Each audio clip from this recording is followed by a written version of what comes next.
First part of this trail is an old Jeep road. Still pretty wide, rocky, and it goes on for a little bit. In the distance is where we're going to end up, actually on the other side of that mountain. And a nice overlook. If we can look down at the wash, people like to walk down the wash, but there's a lot of these drop-offs, so I tend not to go there. This house is right next to the trail and it's a lot of fun to visit. About a half mile in and it has leveled off for about 1/10 of a mile.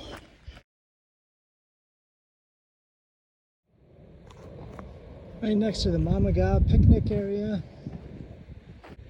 Up to the left is a little house that you can visit.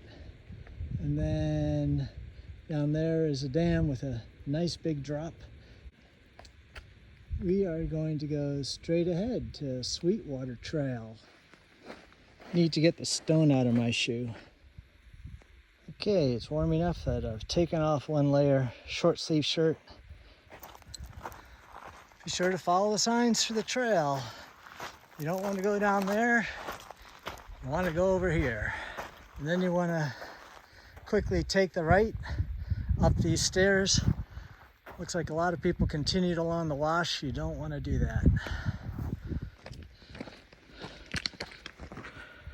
I have a trail runner in front of me. I appear to have done a really bad job of getting the small stones out of my shoe. See 2 of them right in there.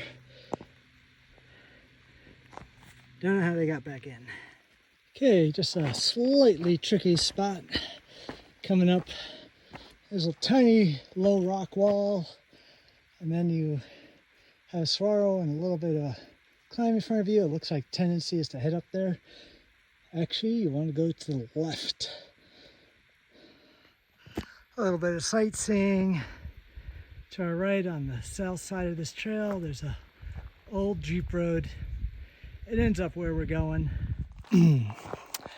After 1 month of being in a cool climate, where the most I did is climb up 1 flight of stairs, and only occasionally, this hike is kicking my butt.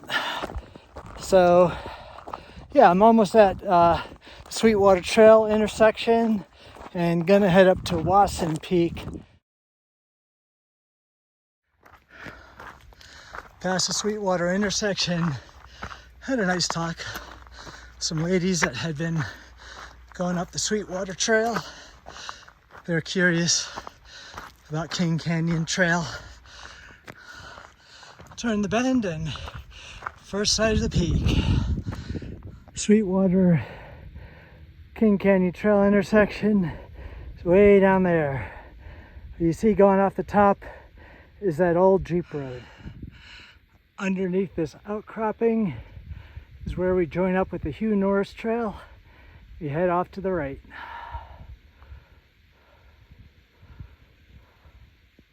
All right, still a ways to go down there. In the sun, you can see the Desert Museum, and the trail heads out behind the swirl that's blocking the view. Coming upon some tailings. Mine is up to the left. The trail also goes there, so if you want to visit the mine, just keep going on the trail. You run smack dab into it. Here we are at the mine.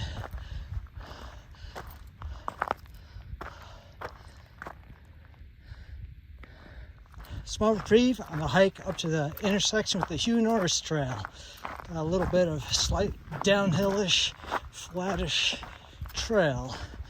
Of course, that means that we'll have to go up again, but that's okay.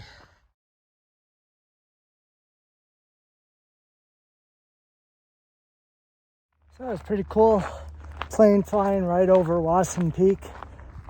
I'm on the Hugh Norris Trail, walking along the ridge line, and beautiful day.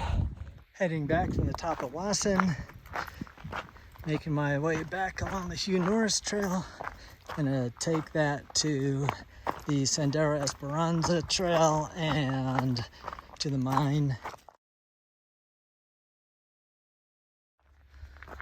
On the Hugh Norris Trail, heading back to the Sendero Esperanza, entering the portion of this hike that kicks off my agoraphobia, fear of heights. So I'm going to have about 100 yards of terror.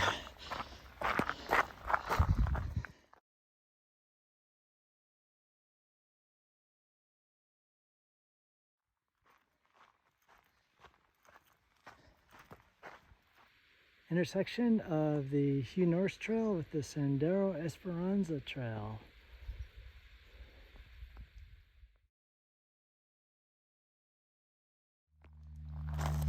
Okay, this is where we turn off from the Sendero Esperanza Trail, and we're 1.1 miles to the King Canyon Trailhead. If you don't want to do an out and back, this is a pretty nice loop. Great views as you're heading down back to the parking area. Spending most of our time walking alongside this wash. Approaching the parking area on the Gould mine trail. So I'm down in the wash and gonna cross over and head to the left. That's where the trail officially starts. If you want to do my hike in reverse, you'll start at the King Canyon trailhead, but instead of going right where I went, you'd go to the left, make a U-turn. When you get in the wash, cross over, and on the other side is the start of the Gould Trail Mine, Gould Mine Trail.